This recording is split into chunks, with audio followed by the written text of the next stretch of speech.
Well, fantastic. Well, thank you very much, Dr. Bronsky. So this is James Woodson again. So one of the things that I want to just really highlight is how much I personally enjoy talking to this group. I'm kind of part of this group. I've been in pre-hospital medicine and emergency services, emergency medicine for many years. One of the things that I really enjoy about this group the most is we're just wired different. If you basically go out into society and they hear a siren or see a bad event or something like that, most of society runs away from it. We're just wired differently. We hear tones, we hear a siren, we see something that needs to be addressed, and we're just wired that we run towards it. We don't run away and then just rubberneck.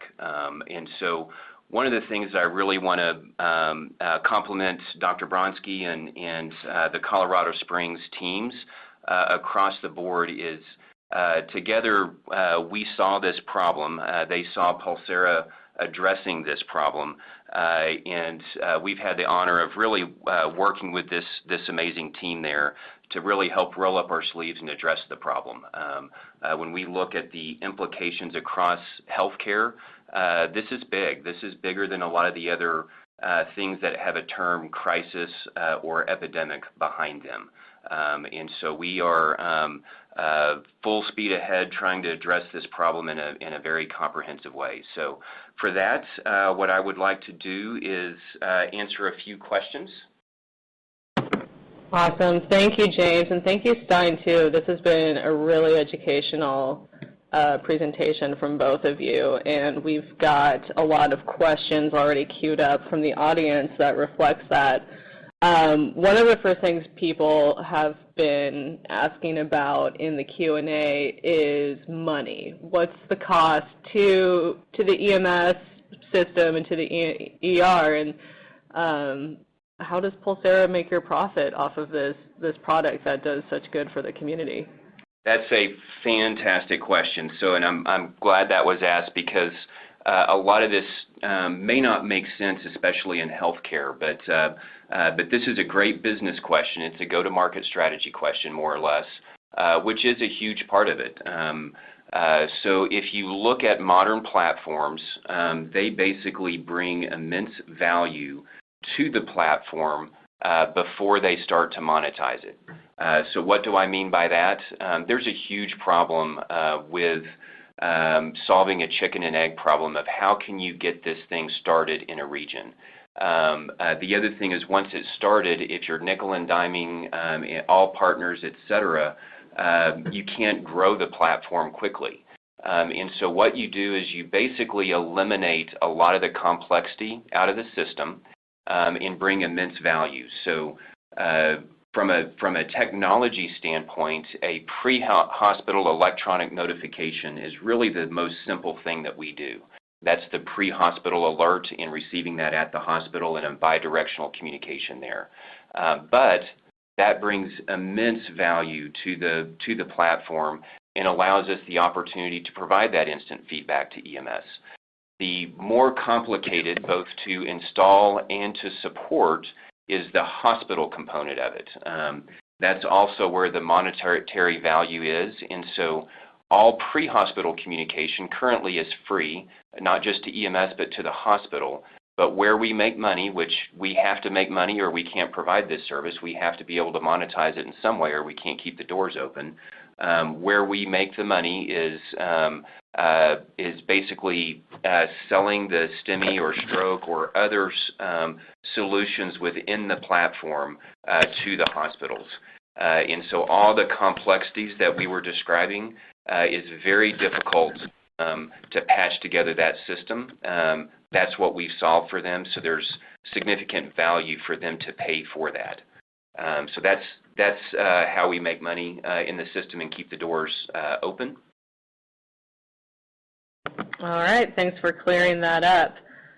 We've also got a lot of questions here just about integrating with the current systems that the EMS agencies already have in place, the EPCRs, things like that.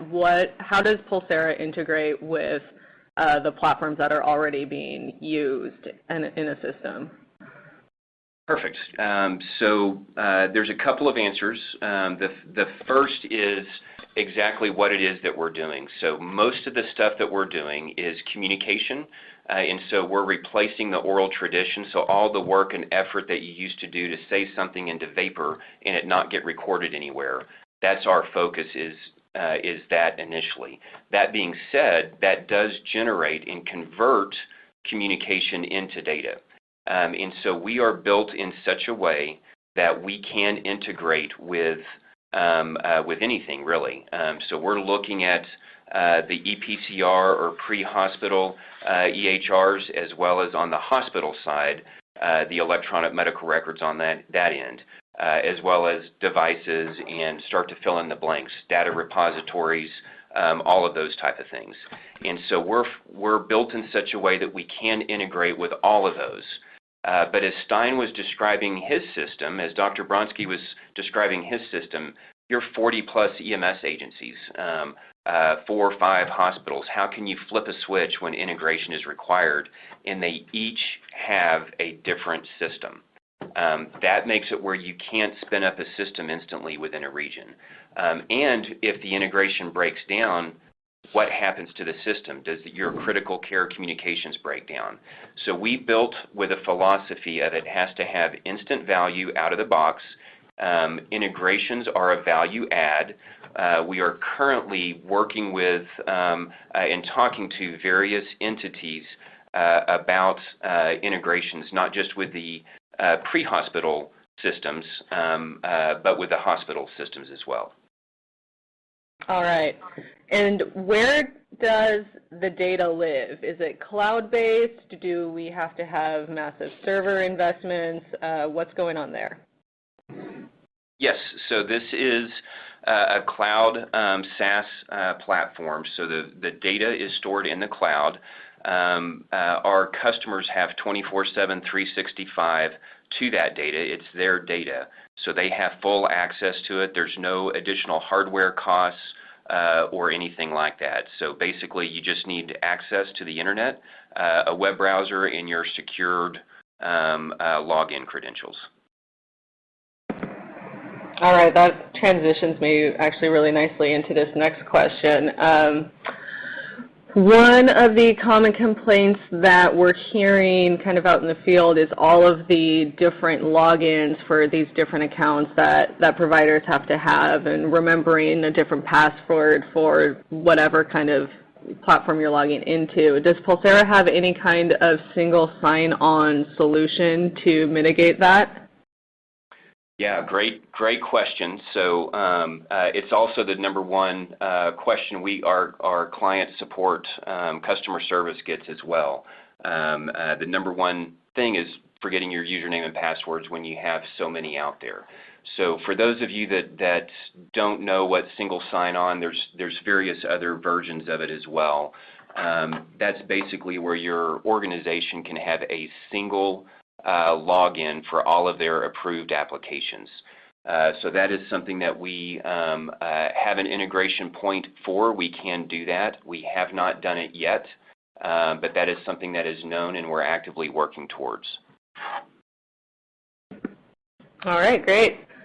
Next question, are staff supposed to use their own phones, or is a new purchase of phones for every provider required? What kind of devices are we actually talking about when we're implementing Pulsera? I can answer some of that because in Colorado Springs area, we dealt with all sorts of combinations of possibilities for that. You can use any of the standard smart devices out there. What we ended up landing on was that our EMS agencies did not want people having this information about patients on their personal phones, even though it's very easily usable and it is HIPAA compliant. We just chose as a community not to do that, so we actually use company phones for everybody, and they're handed that phone when they go out for the day. Yeah, that's a great answer, Dr. Bronsky. That is much more specific, et cetera, than some of the answers that I can provide as well, because it's true boots on the ground, how you solve that problem.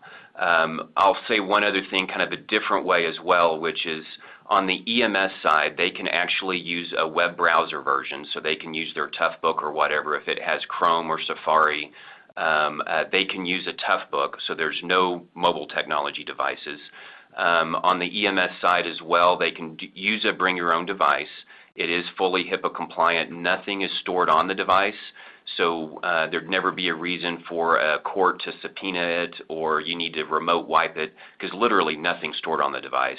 Or the third option is it's a provided device. So those are the three options they have on the pre-hospital end. The platform is designed to leverage a bring your own device policy, but as healthcare is evolving and trying to adopt mobile technology, there's the answer of the way that it's actually built versus the way that your system will tolerate it. And Dr. Bronsky gave a great example of how he operationalized it in his system. All right, great, thank you. Next question, is Pulsera currently available in all states? So it is currently available in all states. We have contracts in 13 states currently, and Australia. So that's where we're actually implemented, but it is available everywhere.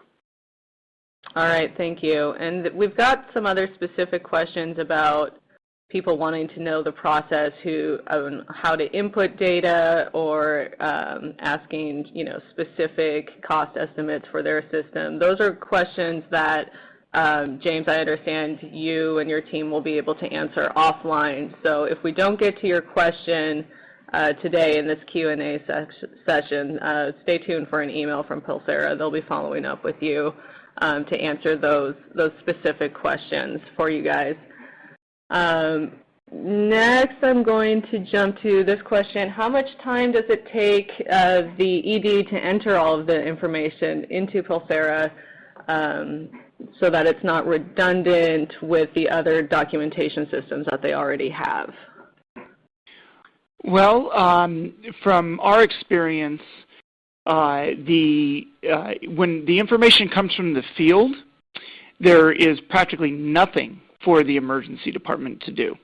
The emergency department is one link in the chain of where this information is delivered, and they get the same information as for instance, the cardiac cath team does, as the interventionalist, and so they literally have to press an acknowledgement button that says, yes, we got the alert, we're here, we're part of the chain, we're waiting for you to come.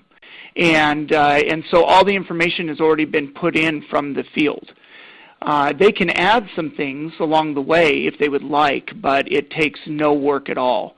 Where the work does come for an emergency department is that are the patients that are walk-ins, because we've been concentrating on talking about EMS in this, but when a hospital fully integrates Pulsera, they now use it as their communication system, not just from EMS, but their communication system for any stroke or any STEMI that will walk through the doorway.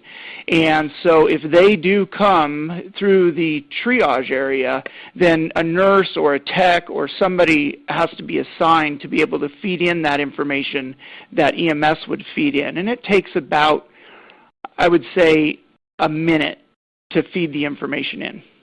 I will echo what Dr. Bronsky is saying as well. So there's two components. One is starting a case. When you're first starting to activate a case and getting familiar with Pulsera and you're not using it every day, it takes about 50 to 60 seconds to start a case. Once you get familiar with it, if you watch me activate a case, you watch people that have been using it on a daily basis, especially general transport general patient will help that, where the medics are truly using it every day. A lot of these cases you can get down to 30 seconds very quickly. After that, every single team member, they typically only have one or two buttons they need to push.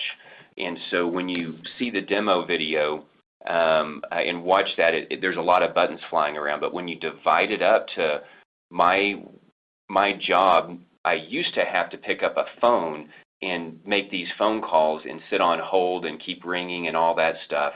I can now literally do it with one tap. That takes me a second.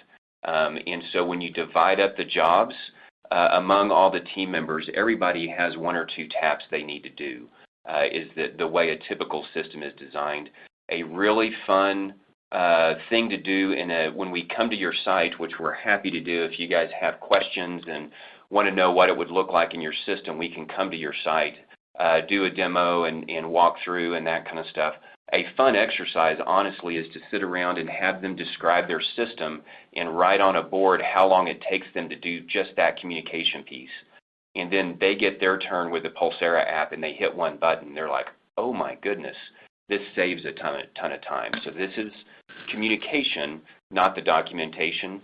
The data that we collect will merge over time with our data documentation systems. But right now, the key thing, the problem that we're trying to solve is this communication crisis that we're talking about. And we do that in a very cost-effective and time-effective way. All right. Thank you, James, and thank you, Stein, again so much for this great presentation. And also thank you to Pulsera for sponsoring the webcast and making this presentation available for our viewers.